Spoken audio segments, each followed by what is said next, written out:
Good morning and welcome, guys. Good to be out in the van. And if you've watched a previous video where we've done a challenge with all the guys, we're out with these Nikon Rogues. Dave Peck and Gary Sugden and Ginger Captures, we all challenged ourselves, Sony against Nikon, had a good old time. Well, this is that next morning, and this morning me and Dave are heading up to the Lone Tree at Malham, and it's one of them silly o'clock in the morning times. It's actually 20 to 4 in the morning, and we done some set last night, which was quite nice, but I didn't vlog it. But if any of the images work, I'll actually put them up now. This place where you've just watching these shots roll through is of a lone tree, and it's a beautiful location. It's got a lot of let's say memories for Gary. He had a good friend who unfortunately passed away, and he's actually scattered his ashes there. And the reason being is you can see all the three peaks of Yorkshire, North Yorkshire. It's a beautiful location, and I don't know, there's something about it where you can feel it. You can feel that it's an emotional place. It's very dramatic. It's beautiful. It's dramatic, and yeah, it really does. I mean, I've never met the guy, but you almost feel if you know the guy. It's really strange, but anyway.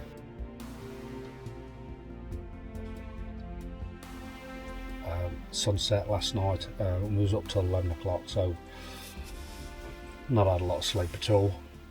But yes, we're going there this morning first thing, and then we're probably going to go to another location, and I'll let the guys decide, to be honest. And so what we're going to do is go to the Lone Tree, me and Dave, come back and meet Gary, and probably have a bit of breakfast, and then off we go again to another location and shoot that as well. So why don't you come with us, and we'll see what we can capture. As you can see, we've now sort of in the blue hour at the Lone Tree at Malham. It's actually the first time I've ever shot this. Drove past it, knew where it were. I've never actually shot it, and I've got to be honest with you, for me, there's better trees in better locations, but you know what, it's got to be done. And you can see when you come here why, with these super leading lines directly up to that tree. I've always thought it's the tree that lets the image down rather than the paving. The sun is rising from over here, so sort of over my left hand shoulder, and if we do get any light on it, the sun will be coming from this side. So but we'll set up and see what happens, and you never know, because it looks like there's a little bit of a breeze this morning, so this cloud is moving. So one good thing is the cloud's moving, looks like sort of that way-ish, so a long exposure might work. So that'll be my first shot, and I'll probably get it in the bag pretty quickly, is a long exposure, get the clouds dragging, and then see if we can get any colour. And I might still do a long exposure if the sun rises as well, so we get a bit of a double bubble. Yeah, Dave's over here, but Dave has shot it before a few times actually, so if you haven't seen Dave's channel, it's extremely good, so please get over to his channel, and all we need to do is react to what happens. So let's do it. Composition wise, we've just got to pick our preferred bit of limestone, really, whether that's a longer lens from further back or a wide angle from closer to, and obviously we'll work together so we're not in each other's shot as well. Right, so sun is rose. Not that you believe it, but like I was just saying to Dave, I think it's still, this mood suits the area without a doubt. It'd have just been nice if we had a nice bit of that mood and a bit of light, a bit of side light on it. It would have been nice, but it's still, let's not give in yet. But yeah, what I've chose is, I don't know whether we can see that. I'll tell you what, let me turn you around.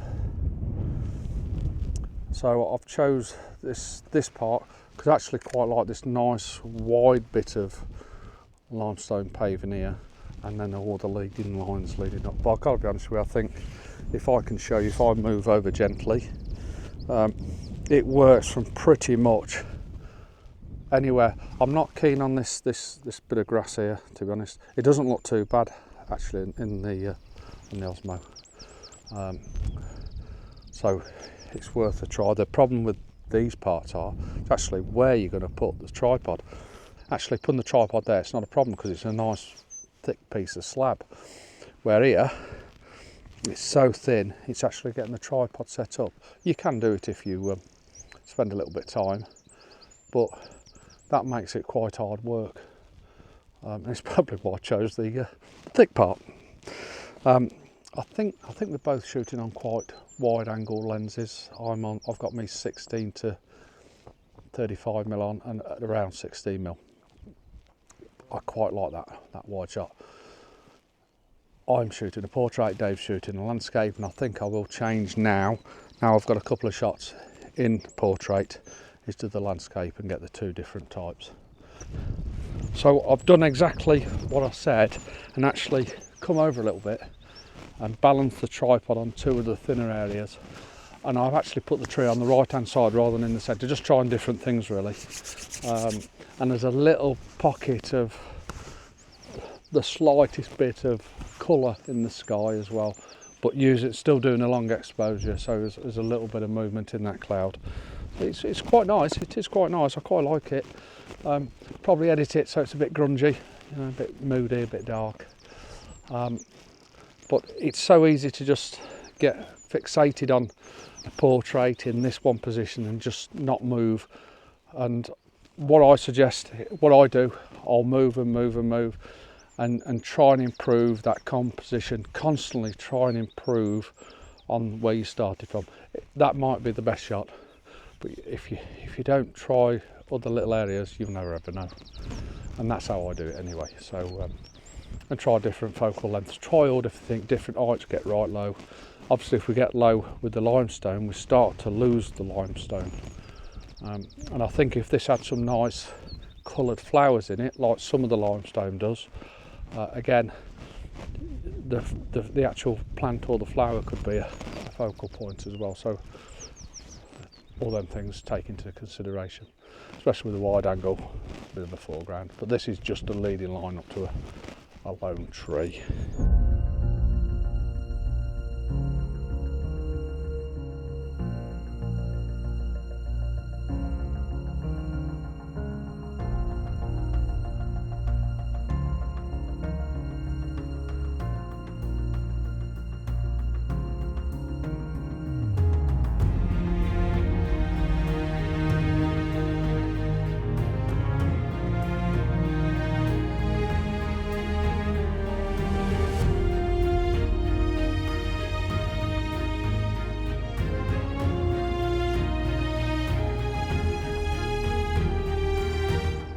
So we didn't get colour in the sky.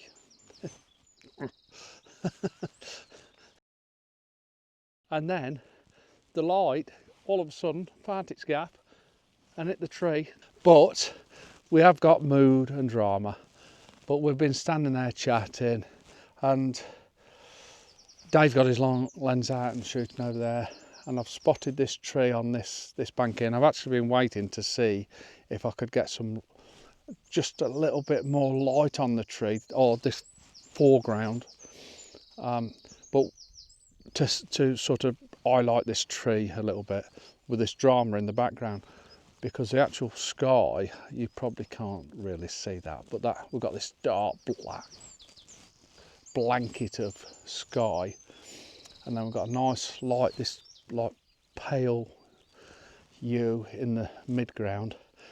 And then again the foreground's dark, which I'd prefer it to be quite lit up.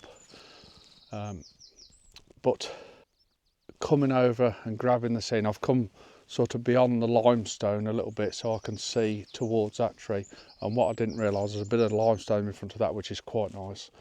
So there's nice textures there, but I'm trying to get a subject in the foreground, so I'm using this tree as a foreground, but really it's about what's behind it that's interesting. And I've got the long lens on, and I bloody like this shot. Certainly not like the shot on the back and the camera anyway. And I think it'll need a little bit of processing, probably, just to bring that tree out. But in a way, because it's almost silhouetted, it still works. It's still got that separation because of the dark foreground, the midground that's a lot lighter than the dark sky. So you've got them nice layers as well. And there's a little bit of that haze. So it's got a lot of elements there that really work together. I like how the bank comes down into the valley, and then that light changes a little bit again. But if we did have some light that could just penetrate through this eye cloud, that little gap, it could work. So it's worth sort of just giving it a little bit of time to see what happens. But the actual, from behind, it's actually rolling in. If anything, it's getting worse, not better, as in low cloud. We're starting to lose the mountains that are behind us actually, so maybe it'll actually get worse. But as it comes over, it could be the right time. Whether we're here when that happens is another thing, but I actually really like the shot, and considering we're shooting the lone tree here, it's always nice to get something different.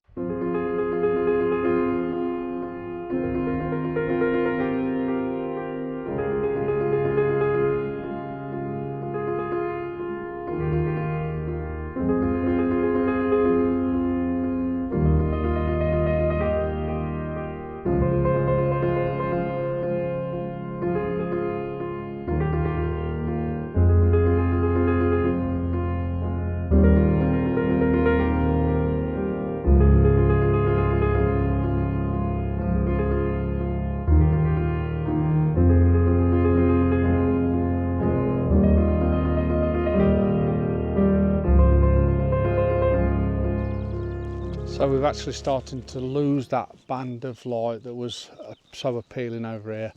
As I was trying to get another composition set up, we sort of lost that bit of drama. It's still there a little bit, but it's not working as much. So I think I'm going to call this one. I've turned around and I've seen a phenomenal shot. I noticed the lone tree earlier. The conditions were I actually turned around and tried to photograph it, work. Done the photograph here, blah, blah, and this actually improved this side as well. But then I turn around and the mood behind is wow. It's wow. You've got the light coming up the valley, the tree silhouetted. It looks fantastic. All that mood looks brilliant. And it's all about the lights, all about the light. Looks fantastic, grabbing the shot, and it's coming. I think the light is coming our way. It could be, if we could put up and wait, if we're patient. But yeah, even the light, again, the photograph I was taking there, the light's got a better ear, and that's 5 minutes, literally 5 minutes. Well, it wasn't even that, minutes. And so the light's actually better both sides. We've actually got this blanket of cloud above us, let's say 10 mile that way, 5 mile that way, and I think it's coming over. I'm sure it is. But the light over there, the mood, that blanket of cloud look, it's phenomenal. What I would like is if the light could just penetrate this side of the tree. Oh boy. But I'm going to go over there because I might be able to. I'll put the tree on the left hand side, bottom left, right at the bottom left. I've all that mood above it. That isolation, I'm trying to create that isolation of this lone tree with all that. But if I can go over there, I might be able to put the tree on the right with the leading line of the wall and the actual road behind that leading up to it. So that might work as well. That's down Malham Cove. It must be amazing down there in a minute. Really must be amazing. Okay, so I'd finished the vlog, which you will see at the end. And then I'm walking back. First of all, I spotted that composition behind me, which I like the images, hopefully they look fantastic. And then the light all of a sudden found its gap and hit the tree that I was trying to photograph with I wanted light on that tree. So I've rushed back over and I've managed to get it, and then we've lost the light again because it's dirty black cloud behind us, but that light just managed to get through. How it got through I never know. We've actually got some crazy formation of cloud as well. I don't know whether you see that, but look at that there. That's madness. But blue sky as well. It's really as dramatic as you'd hope for. It's fantastic because we are getting now that little bit of fleeting light, and as you can see on my face, I'm buzzing. I'm excited. What do you think to this light, Dave? We were like, if it was a bit blacker, I'd probably done some cartwheels. And I'd probably fallen down the hole. Look at the cloud here, how amazing it is. But you've got all this drama still behind as well. I don't know where to point the camera. No, it's one of them at the minute, isn't it? What is hard is trying to, well, not rush, but getting over different areas of this limestone, isn't it? You still got to be really careful. Yeah.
Have you enjoyed this? Thanks for watching, see you soon.